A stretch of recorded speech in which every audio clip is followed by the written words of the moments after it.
Hello friends, welcome to the channel Readers Club. I'm your host Meena Nagada, thanking you for joining in. This is the story reading channel that helps the children to improve their vocabulary by reading with me. It also incorporates the listening skills, relaxation and meditation that helps the listener with a bedtime story, to help them drift away with ease.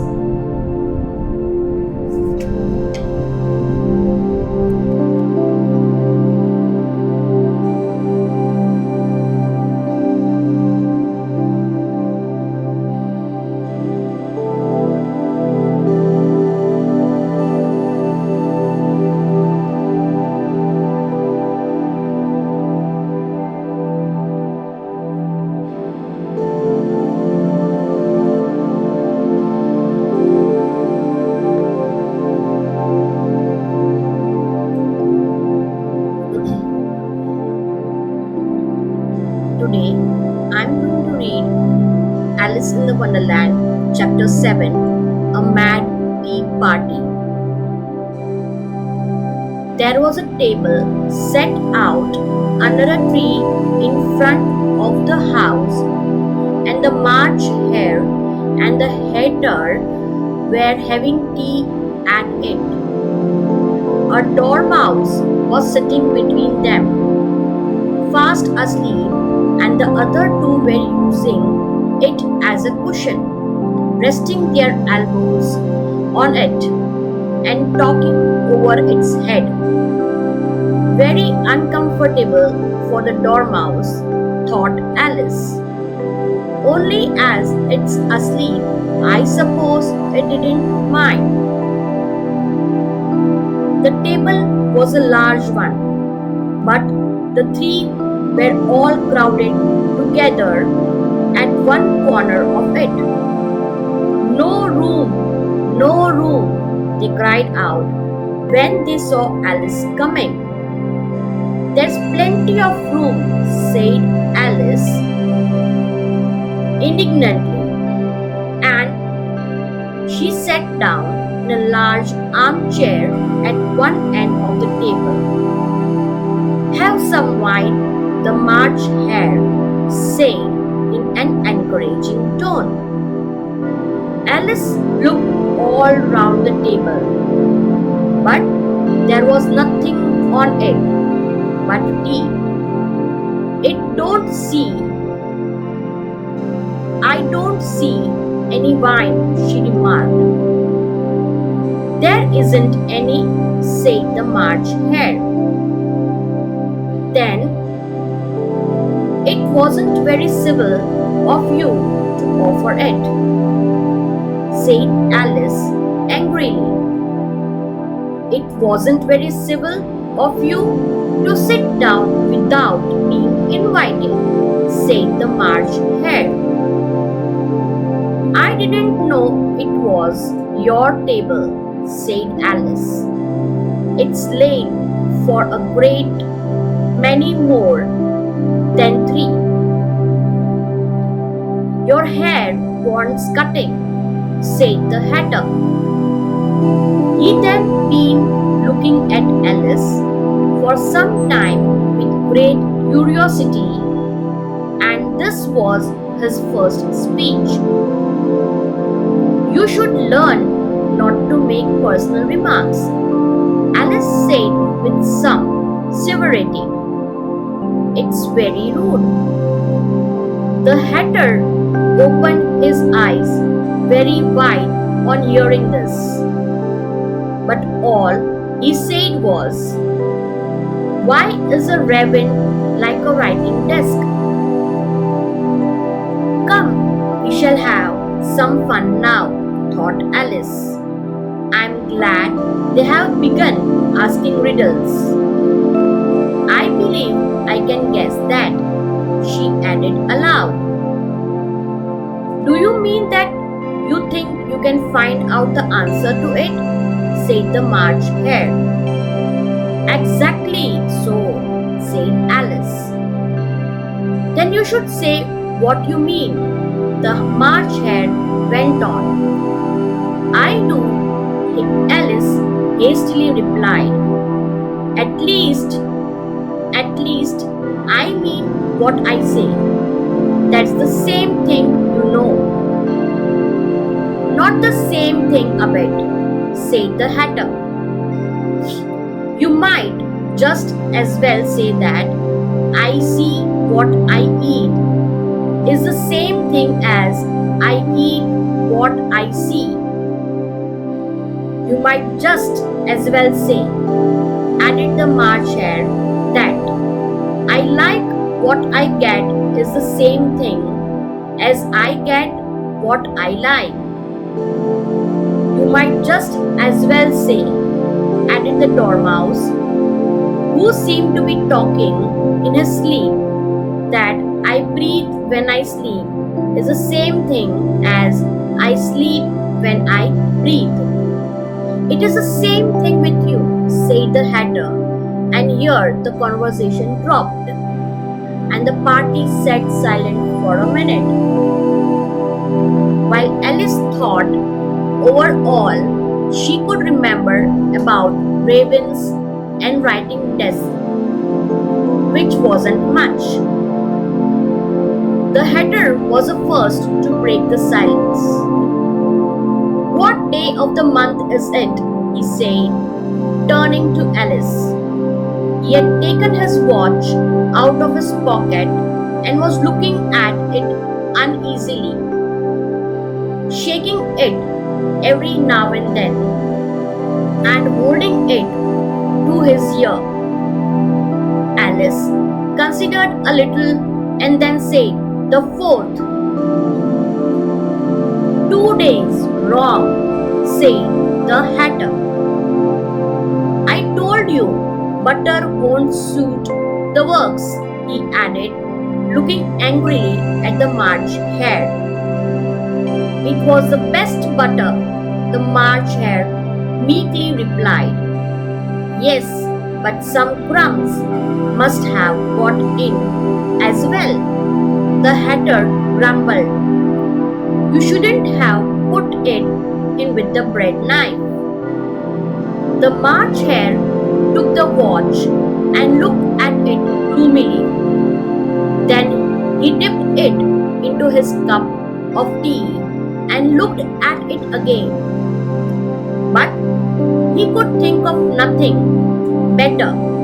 So then his first remark, "It was the best butter, you know." Alice had been looking over his shoulder with some curiosity. "What a funny watch," she remarked. "It tells the day of the month and doesn't tell what o'clock it is." "Why should it?" muttered the Hatter. "Does your watch tell you what year it is?" "Of course not," Alice replied readily. "But that's because it stays the same year for such a long time together, which is just the case with mine," said the Hatter. Alice felt dreadfully puzzled. The Hatter's remark seemed to have no sort of meaning in it, and yet it was certainly English. "I don't quite understand you," she said as politely as she could. "The Dormouse is asleep again," said the Hatter, and he poured a little hot tea upon its nose. The Dormouse shook its head impatiently and said, without opening its eyes, of course, just what I was going to remark myself." "Have you guessed the riddle yet?"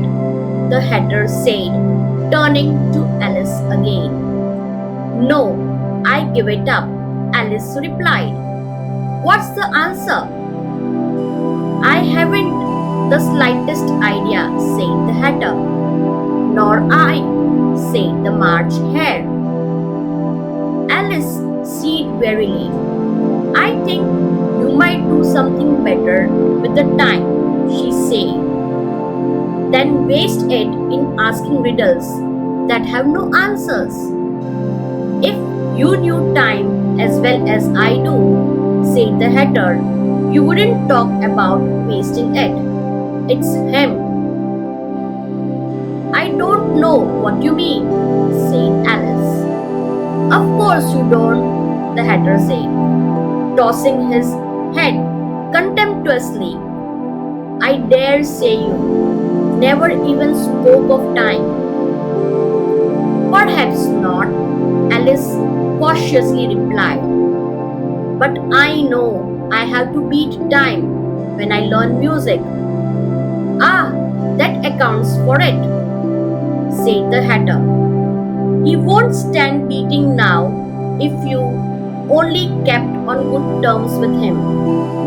He would do almost anything you liked with a clock. For instance, suppose it were 9 o'clock in the morning, just time to begin lessons. You would only have to whisper a hint to time, and round goes the clock in a twinkling, 1:30, time for dinner.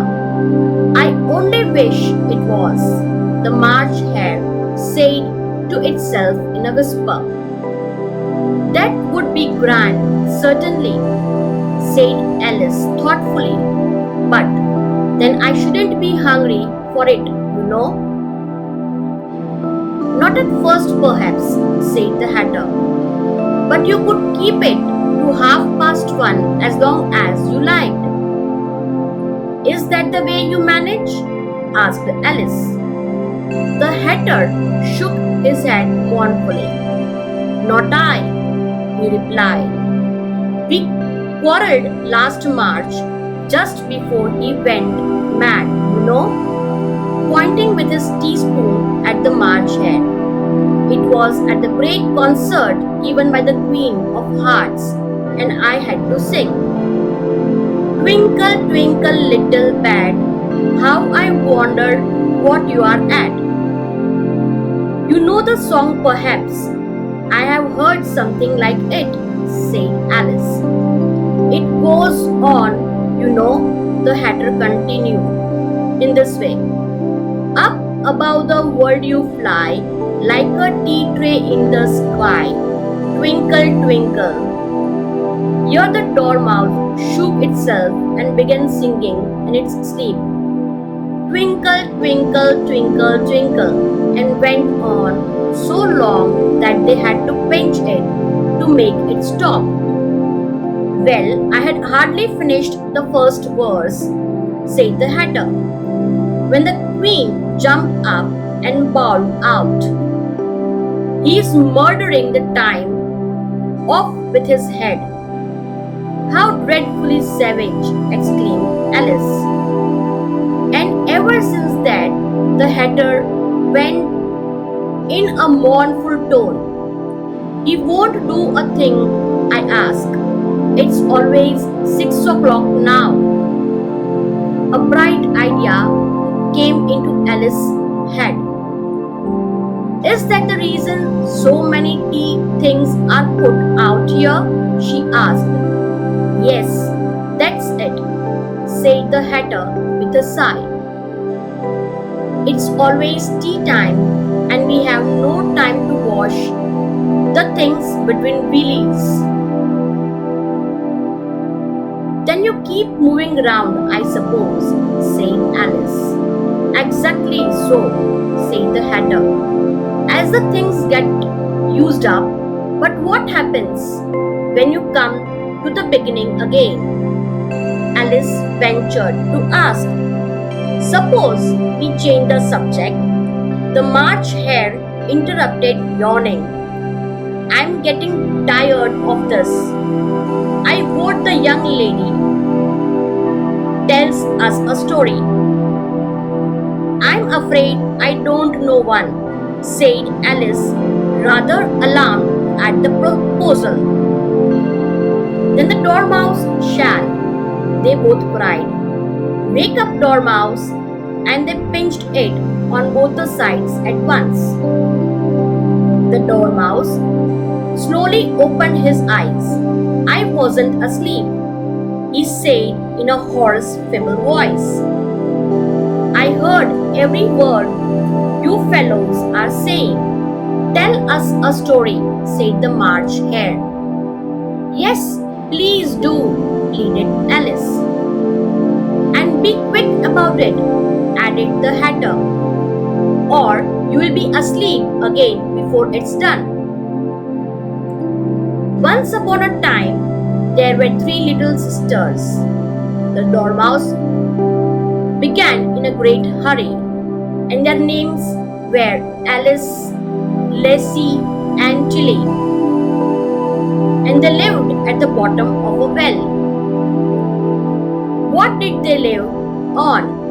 Said Alice, who always took a great interest in questions of eating and drinking.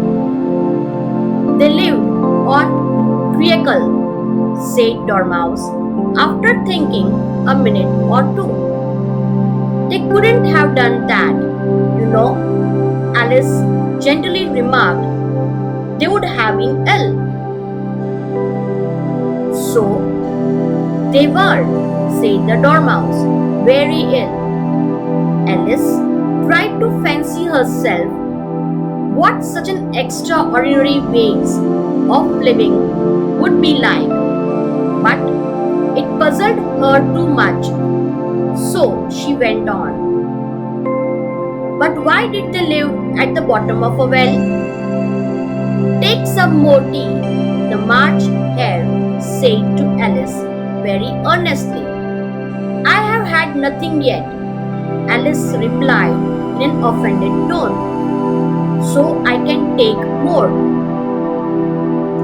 You mean you can't take less, said the Hatter. It's very easy to take more than nothing. Nobody asked your opinion, said Alice. Who's making personal remarks now? The Hatter asked triumphantly. Alice did not quite know what to say to this, so she helped herself to some tea and bread and butter, and then turned to the Dormouse and repeated her question. Why did they live at the bottom of a well? The Dormouse again took a minute or two to think about it and then said, it was a treacle well. There is no such thing, Alice was beginning very angrily, but the Hatter and the March Hare went, shh, shh, and the Dormouse sulkily remarked, if you can't be civil, you would better finish the story yourself.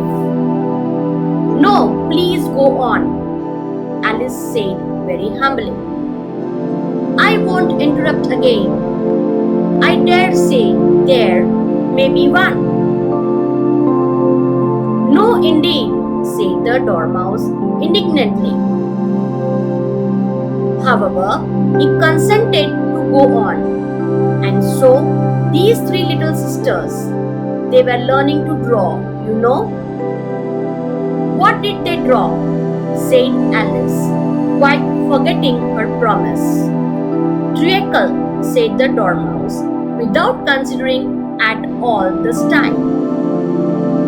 I want a clean cup, interrupted the Hatter. Let's all move one place on. He moved on as he spoke. The Dormouse followed him. The March Hare moved into the Dormouse's place, and Alice rather unwillingly took the place of the March Hare. The Hatter was the only one who got any advantage from the change, and Alice was a good deal worse off than before, as the March Hare had just upset the milk jug into its plate. Alice did not wish to offend the Dormouse again, so she began very cautiously. But I don't understand. Where did they draw the triangle from? You can draw water out of a water well, said the hatter. So I should think you could draw triangle out of a triangle well. He stupid.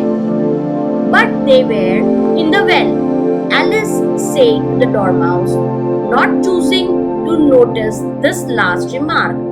Of course they were, said the Dormouse. Well in.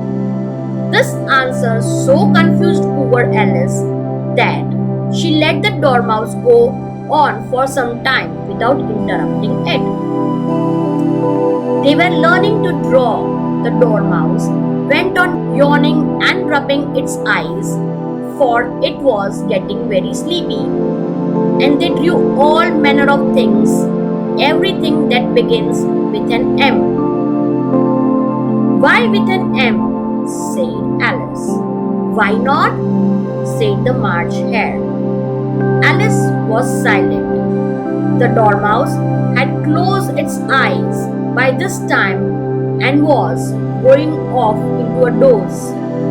But on being pinched by the hatter, it woke up again and with a little shriek and went on. That begins with an M. Such a mouse trap, and the moon, and memory, and muchness. You know, you say things are much of muchness. Did you ever see such a thing as a drawing of a muchness? Really? Now you ask me, said Alice, very much confused. I don't think. Then you shouldn't talk, said the hatter. This piece of rudeness was more than Alice could bear. She got up in a great disgust and walked off. The Dormouse fell asleep instantly, and neither of the others took the least notice of her going, though she looked back once or twice, half hoping that they would call after her. The last time she saw them, they were trying to put the Dormouse into the teapot. At any rate, I'll never go there again, said Alice as she picked her way through the wood. It's the stupidest tea party I ever was at in all my life. Just as she said this, she noticed that one of the trees had a door leading right into it. That's very curious, she thought. But everything's curious today. I think I may as well go in at once. And in she went. Once more she found herself in a long hall and close to the little glass table. Now I'll manage better this time, she said to herself, and began by taking the little golden key and unlocking the door that led into the garden. Then she went to work nibbling at the mushroom. She had kept a piece of it in her pocket till she was about a foot high. Then she walked down the little passage, and then she found herself at last in the beautiful garden, among the bright flower beds and the cool fountains. That's all for today. We will continue the story Alice in Wonderland in next vlog. I hope you enjoyed the story. Thank you very much. If you like the story, please subscribe, give thumbs up and click the bell icon so when new vlog is uploaded, you get the notifications. Thank you very much.